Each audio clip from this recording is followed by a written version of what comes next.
Join ForumIAS Academy, trusted by hundreds of toppers, including IAS Rank 1 𝐂𝐡𝐚𝐧𝐧𝐞𝐥 Sharma.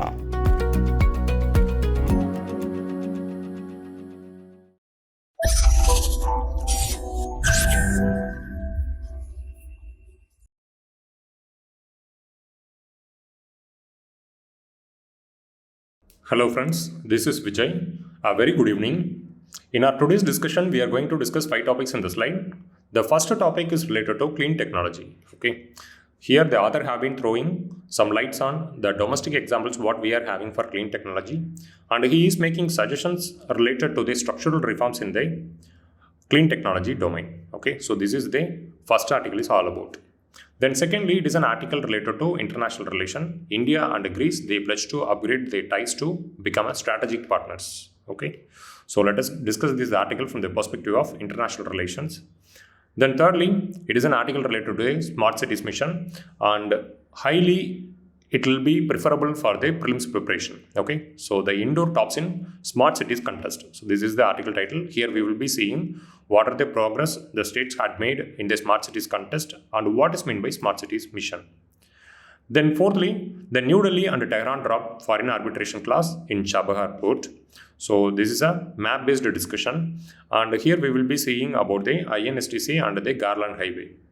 Then lastly, the La Darsha Fair. Okay, so it is an annual fair. It has been happening in the Western Himalayan ranges. So this is the last article we are having. So these are the 5 articles we are going to discuss today. Now without any further delay, let us dive into the discussion part. Clean technology for an inclusive green future in India. So this is the article title.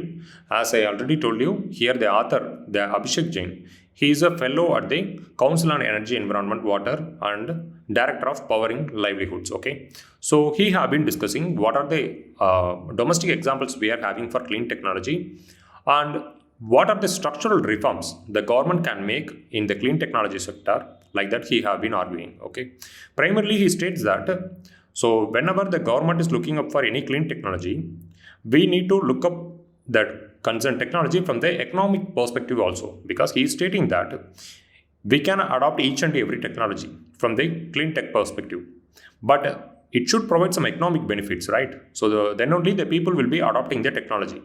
Moreover, the investors who are looking to make investments in the clean tech domain, they will also looking up for some returns, what the investment they are going to make, right?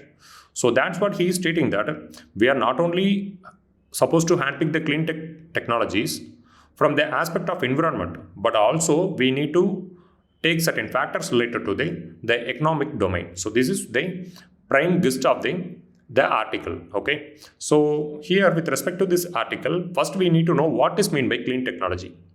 So clean technology, in short, clean tech, it is any process, any product or any services that reduces the negative environmental impact through the significant energy efficiency improvements, the sustainable use of the resources, or environmental protection activities.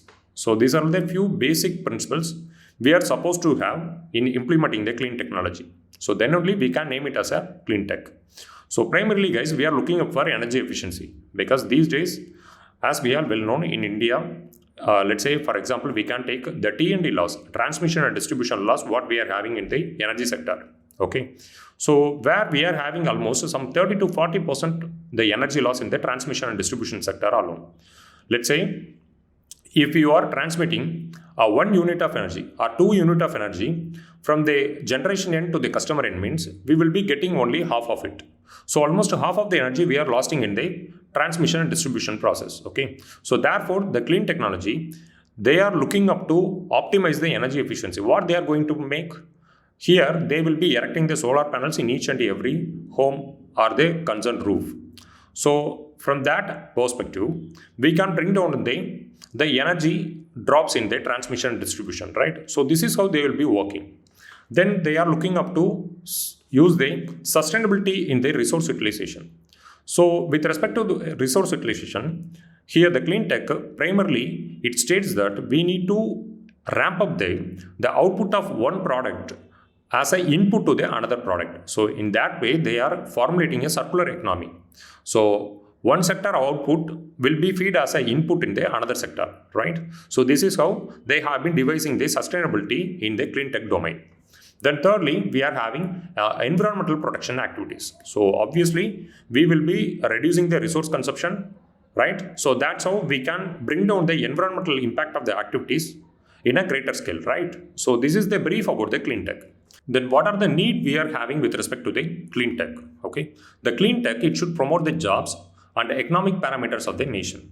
So this is the gist of the article. Okay, so whenever we are adopting any new clean technologies, it should ramp up the jobs in the employment sector, and moreover, it should fetch some profits on the investments what the investors are going to make. Okay, so for that, actually, he have been throwing some examples. One, we can build solar park. Then we can do EV charging station. In both these as examples, actually, we are creating an infrastructure, right? So with the creation of the infrastructure, we will be promoting the jobs. Once we, suppose, let's say, we can take one example. If we are establishing multiple EV charging station, means there will be a demand ramp up with respect to the EV vehicles, okay? Then automatically it will also pull the production sector. The production of the EV vehicles also will be ramping up, right? So in that way, we can create more and more number of jobs. So whenever, if we are going to implement any clean technology, means we need to handpick the technology from the perspective of economic also. From the perspective of economic aspect also, we need to handpick the technology. So this is the point he have been making in the article.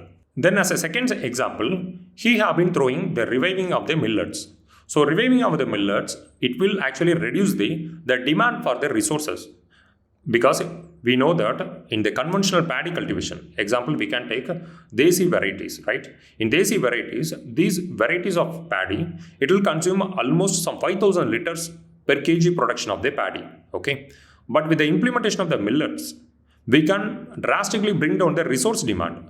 Let's say, for each and every kg of pearl millet, there will be an intake of only 650 to 700 liters of water. I hope you can imagine the thing, right? Because for the paddy variety, we will be incurring almost 5,000 liters of water per kg production. But with respect to the pearl millet, the water consumption will be around some 650 to 750 liters of water, right?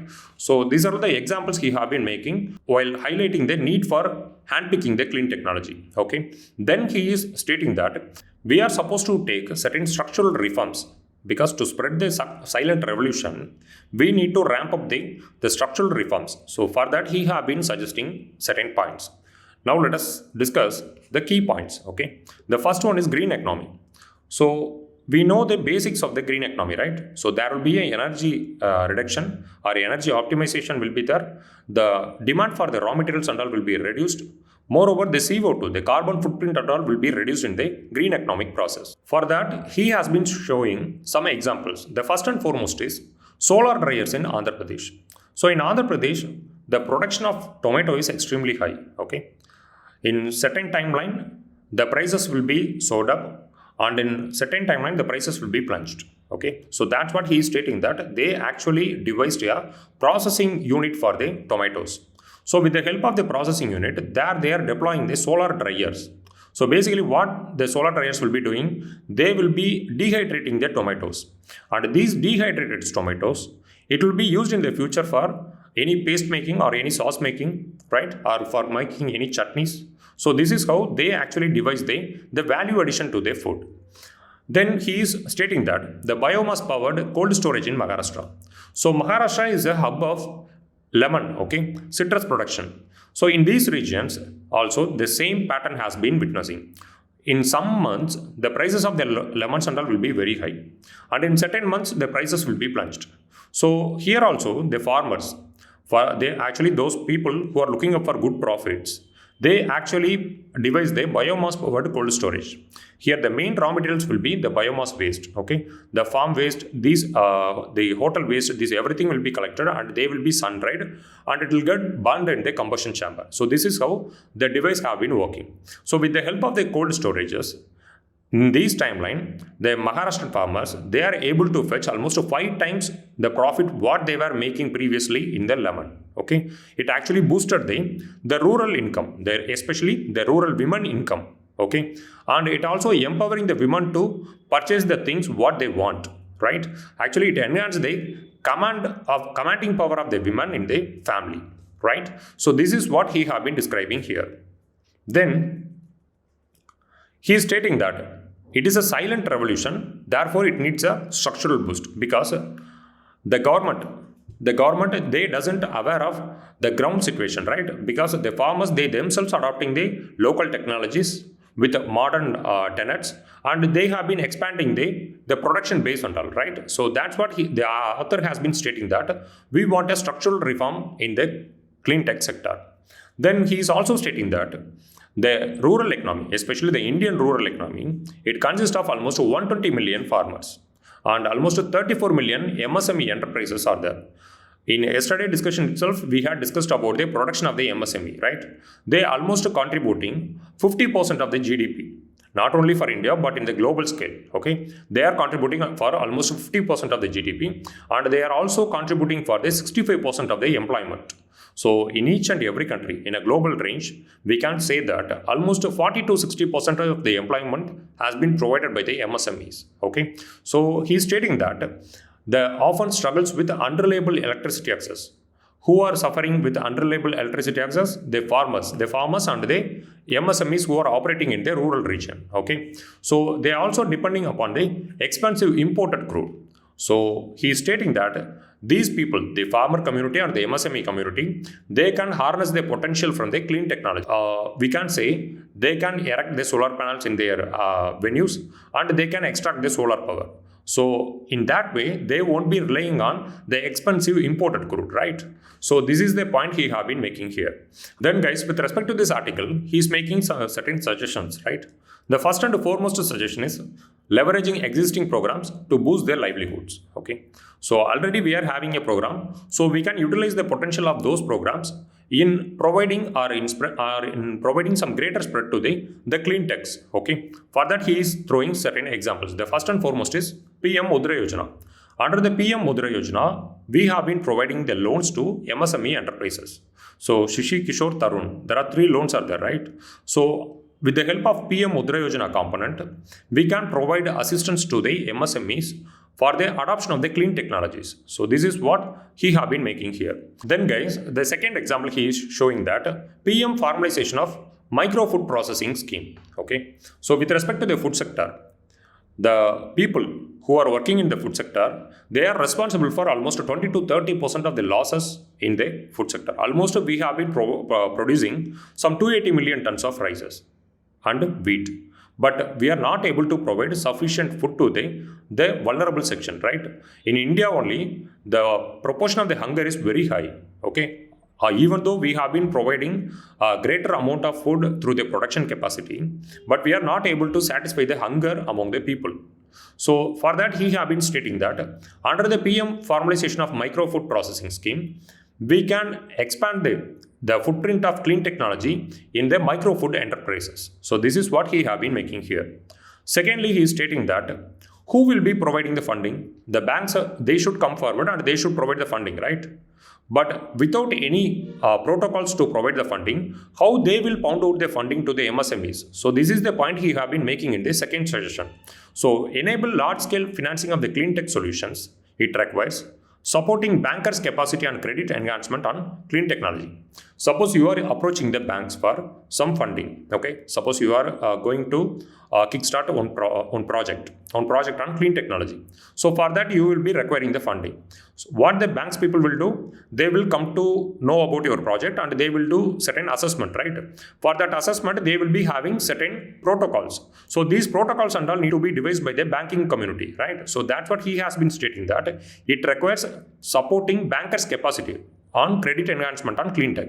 Who will be providing the protocols to banks? The government. The government agencies, they will be allocating or they will be rolling out the protocols to banking sector with respect to the credit enhancement, right? So that's what the government, they should come forward and they should roll out the credit enhancement protocols to the banking community.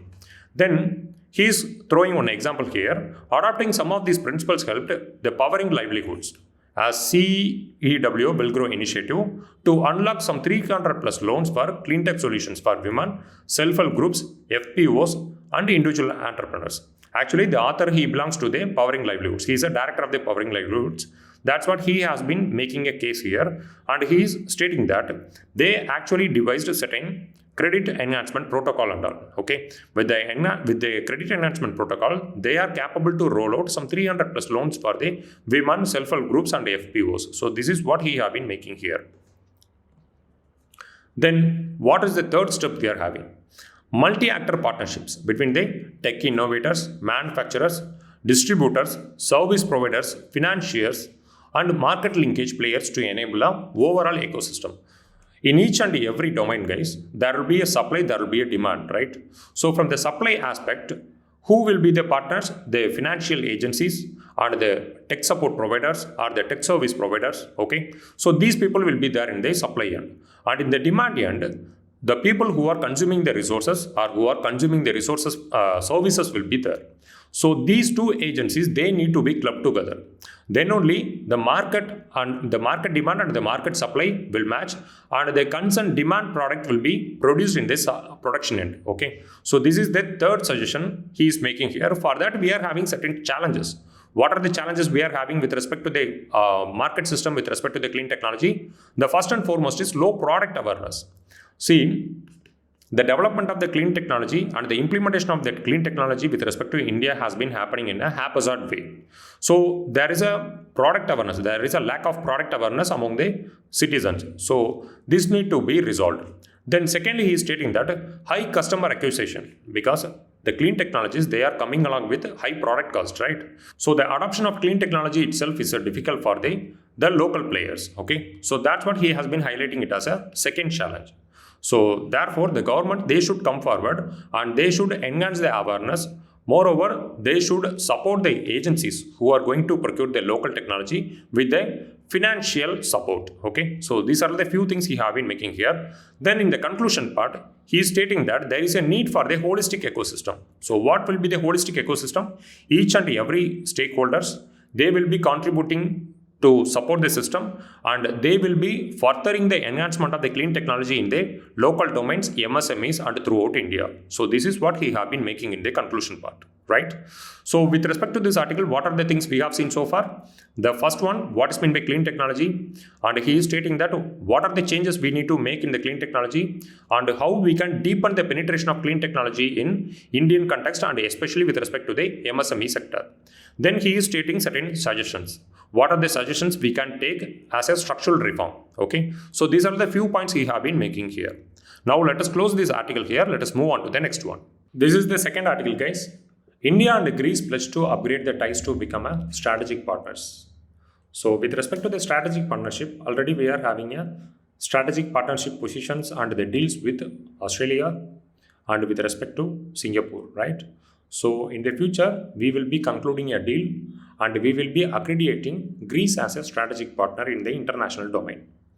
So with respect to this article, we need to know the historical past between India and Greece. So India and Greece friendship is almost 2000 years old, guys. Okay, the kingdoms which are present in both in India and in Greece, they actually engaged together in various domains like trade, cultural contact, etc. So it has been stated that in the Arthashastra, there were frequent visits of ambassadors which happened between the Mauryan dynasty and the kingdom of Greece. So this is the statement made by Chanakya in his Arthashastra. Okay. Then with respect to Indo-Greek relations, India and Greece are two strategically important nations looking to elevate their interest in the Eurasian region. Especially with the Armenia-Azerbaijan war. Okay. With the Armenia-Azerbaijan war, the Eurasian region, it carries huge significance, and Russia, it has been expanding its footprint in the Eurasian region, and this region, it has been providing various opportunities to India and China, because both these nations, they have been exporting their arms to respect to Armenia and Azerbaijan, because these two countries are the defense partners of India and China. So in this context, India have been ramping up the engagement with Greece, right? Then bilateral relations have been growing for several years in a constant rate. So since 1950, we are having a good relationship with Greece. So especially in the Cold War timeline, the Greek, it supported India's policy of strategic autonomy And it also supported India's maintenance of independent foreign policy in the international arena, because in that Cold War timeline, there was a rift between the US bloc and the USSR bloc, right? So India, in that timeline, it followed a non-alignment principle and it was appreciated by Greek. Then here you can see that Greece is supportive of India's core foreign policy objectives, and in return, India also held its support to Greek interest in the Mediterranean region. So in the Mediterranean region, Greeks have been facing several threats from the Turkey.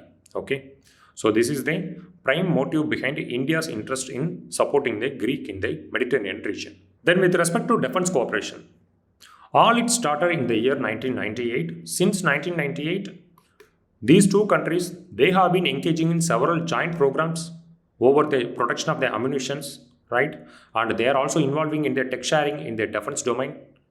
Then there is a conductance of frequent high command visits between both the countries. So these all have been happening since 1998. Okay, and every year the naval vessel from India, it have been visiting the Sauda Bay in Crete Island. So Crete Island is a highly strategic point in the Mediterranean Ocean region. So here in the image you can see it is a Crete Island. So here the Indian naval vessels have been docked every year. Okay, because in this region, the China also have been expanding its footprint. So that's what India is also ensuring its presence in the region with the help of Greek. And Indo-Greek relations. So Greece is a member of both NATO and European Union. So as we have seen in the image, Greece is located in the Caucasus region. Okay, that too in the South Caucasus region. So in this region, it is highly volatile these days because of various issues. They are actually facing the issue from the maritime threat from Turkey, and there is also some possibility for the rise of terrorism in this region. Okay, so that's what this region occurs huge significance in this timeline. And moreover, we know very well that recently the Armenia-Azerbaijan conflict also happened, right? So in which actually India supported Armenia with the ammunitions, and we exported variant of ammunitions to Armenia like Swati radar. Then we exported the Pinaka missiles. Okay, so these systems, these highly sophisticated weapon systems and all had been provided by India to Armenia. And moreover, the Azerbaijan, they actually stocking their ammunitions with the help of China and Turkey. And in turn, the Pakistan is also supporting Azerbaijan. Okay, so these are the few issues which have been happening in the Caucasus region. Then it has been given that the Turkey-Pakistan-Azerbaijan nexus is being countered by the Greece, Cyprus, India and Armenia. So this is true, guys, because we are not only arming Armenia alone. With respect to India, the Cyprus, Armenia and Greece, all three are important. So we have been providing the defense exports to the Cyprus, Armenia and Greece. So what are the recent developments? The relationship between Greece and India has witnessed. So the first and foremost is bilateral ties. It has been going to elevate to the strategic partnership. So in the future, we are going to accredit the Greek as a strategic partner in the Mediterranean Ocean region. In return, Greek will also accredit India as a strategic partner in the Indian Ocean maritime. Okay, so this is highly significant. Then it has been expected that both these two countries, they are going to expand the footprint in defense cooperation, and in the future they are going to conclude several migration related mobility agreements. So basically, guys, with respect to India, actually we are having a numerous amount of population. Almost we are actually handling 140 crores of population, right? So basically, guys, 80% of the population, they are not skilled, right? So these unskilled laborers, they are moving to several regions and they have been acting as a factor to the skirmishes in those regions, especially the UK, then in the Mediterranean region. So that's what even in the past also we witnessed several countries, they entered an agreement with India related to the migration mobility. So if we are signing the migration mobility means the concerned country, they will be protecting the skilled labor who are moving towards the concerned host region, and they will also calibrate certain changes in the accommodation of the unskilled laborers. So this is the main idea behind the migration mobility agreement. Okay. Then it is expected that both countries, they are going to promote the cultural connect and the people-to-people contact. So with the help of the academic exchange programs, both Greek and India, they are going to expand their cultural shared relationship in the international domain, and they are also going to provide more and more people-to-people contact, which means they will be easing the mobility between the Greek and India. Okay, so these are the developments we are expecting, right? So with respect to this article, we have seen what is the historical past with respect to India and the Greek. Then we have seen the Indo-Greek relationship. Then we had discussed about the recent developments. Recently, we are actually committed to elevate the partnership to strategic partnership. Then we are also going to expand the cooperation in defense, and both countries, they are on the way to sign the migration mobility agreement. Then in the future, there will be a expansion of the cultural contact and the people-to-people contacts. Okay, so these all and all have been going to happen with the academic exchange programs between the institutions in Greek and India, right? So this is all about this article, guys. Now let us close this article here. Let us move on to the next one. This is the third article, guys. Indore best city, MP top state in smart cities context. So here with respect to this article, we are well known about the smart cities mission, right? So the government, the Ministry of Housing and Urban Affairs, they actually released the report card for the Indian Smart City Awards context. Okay, so basically, guys, this report is announced by the Ministry of Housing and Urban Affairs, and I hope you all well known that Smart Cities mission is falling under the Ministry of Housing and Urban Affairs, right? So with respect to the city, the Indore, it actually tops the first place. Then the second and third place, it was achieved by the Surat and Agra. Okay. With respect to the states, the Madhya Pradesh is the top number one state. Then we are having Tamil Nadu, then Rajasthan, Uttar Pradesh. So these are the states it was occupied in the state list. So with respect to this smart cities mission, we need to know certain basics, right? So the objective of the smart city initiative is to promote the sustainable and inclusive cities that provide core infrastructure to give a decent quality of life, a clean and sustainable environment through the application of some START solutions such as data-driven traffic management, intelligent lighting system, etc. So basically, guys, here they are going to upgrade the existing infrastructure. Okay. Previously we were having traffic signals and all. So these systems and all will be clubbed with some smart solutions. So AI-based traffic solutions. So like that, they are going to provide. And almost 48,000 the government had spent in this project. With respect to the Smart Cities initiative, the scheme, it was launched in the year of 2015, and it is a centrally sponsored scheme. So 50% of the funding will be coming from the central government, and the rest 50% of the funding will be coming from the state governments and the local level bodies. So this is how the funding mechanism had been devised. So with respect to the scheme, the government recently, they extended the deadline of the scheme. So now the deadline has become the June 2024. Okay. So here with respect to the Smart Cities mission, they have been focusing on certain key parameters in the urban environment. The first and foremost is adequate water supply. So here they have been converging the existing missions. So already we are having Jal Jeevan Yojana, right? So these schemes components and all has been clubbed with the Smart City mission components. Then assured electricity supply. Almost we achieved 100% electricity throughout the India, right? So right now we are having 100% rural electrification also. So the existing components, what we are operating under the related schemes and all will be clubbed with the Smart Cities mission. Then third one is sanitation, including solid waste management. So every one of us know we are having Swachh Bharat mission, right? So the Swachh Bharat mission and the related implementation protocols and all will be aligned with the Smart Cities mission. Then the efficient urban mobility and public transport. Recently, under this protocol, the government came up with the announcement of the rollout of electric vehicles. Almost 10,000 electric vehicles, electric buses. It is going to be get rolled out by the central government, right? Then affordable housing, especially for the poor.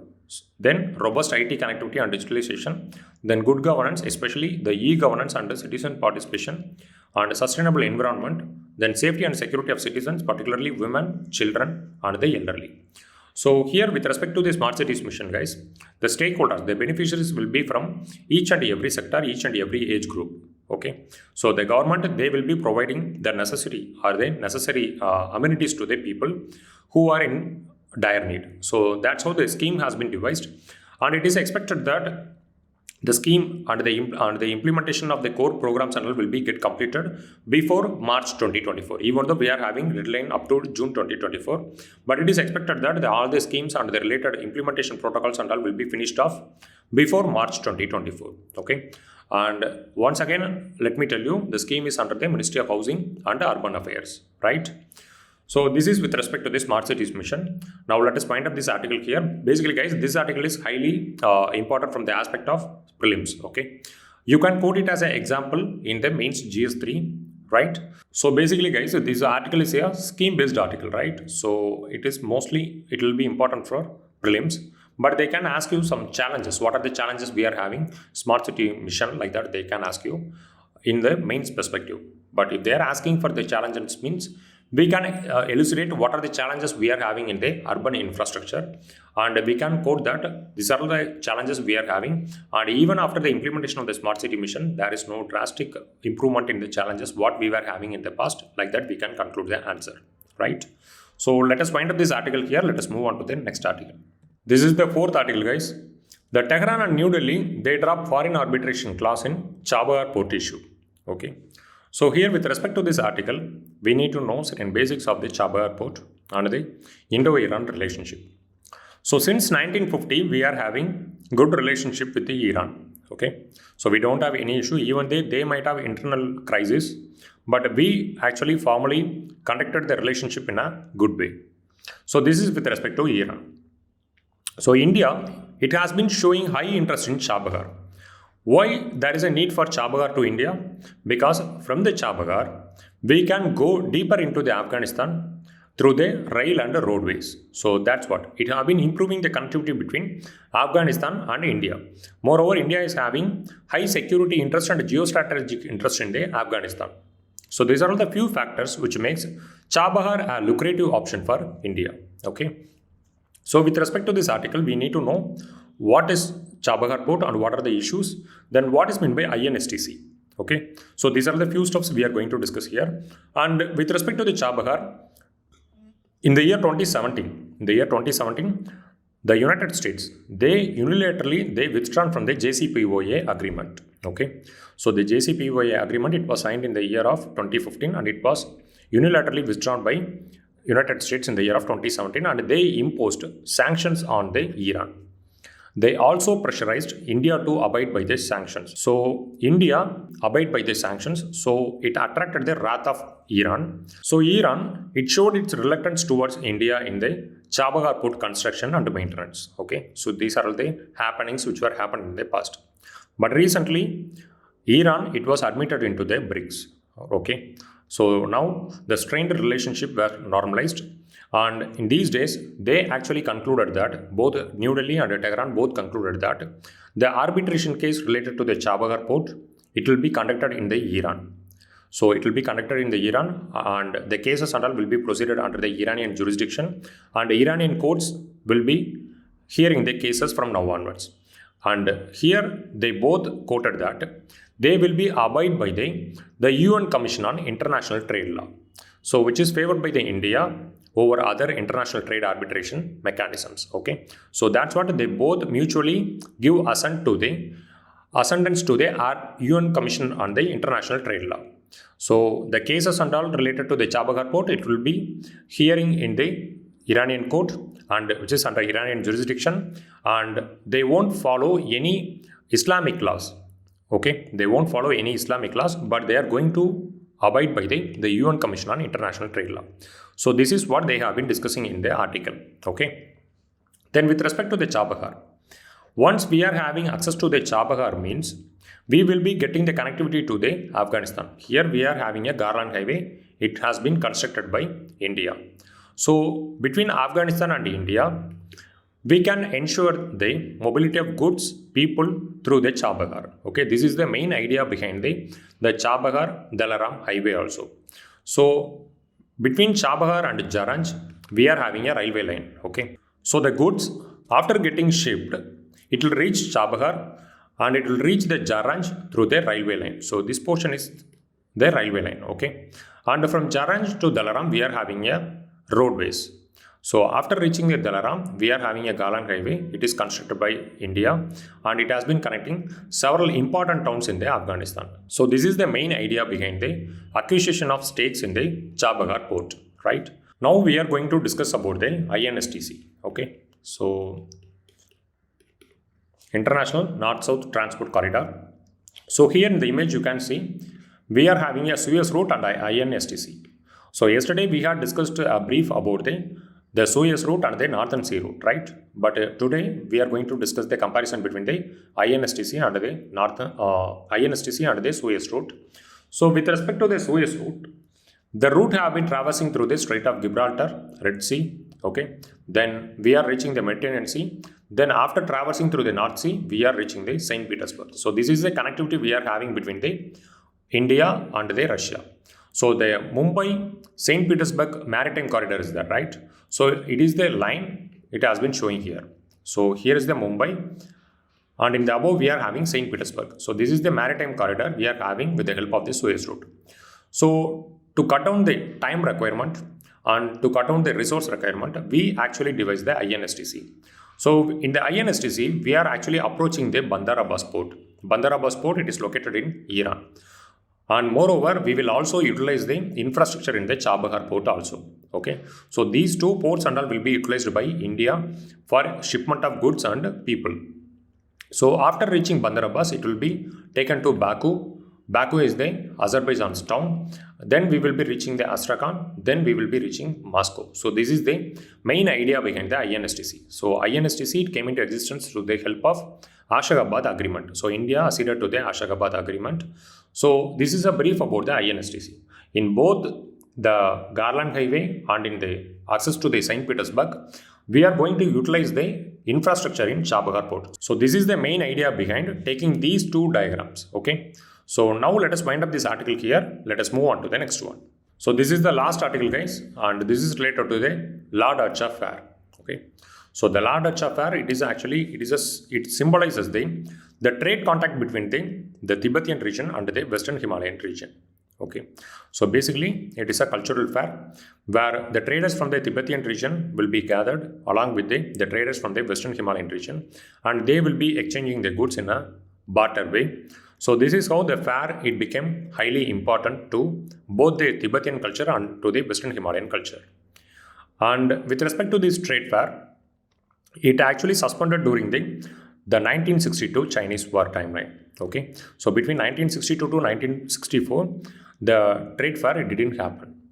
But yesterday, it happened in the Lahaul and Spiti region of Himachal Pradesh, and women they were participated in a tug of war. So as you can see in the image, okay, so the women they participated in a tug of war on the final day of La Dacha Fair in Lahaul and Spiti. So in these regions, basically guys, historically, we are having a close cultural contact with the Tibetan people. So this is the main theme behind the La Dacha Fair. Okay. Then there are many other attractions as well.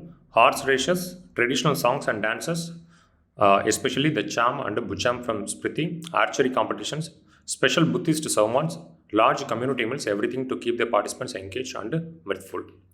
So basically guys, along with the trade fair, they actually conducted several events yesterday. So this is what they have been giving here. And the Buddhist sermons and all will be there in the trade fair. Okay.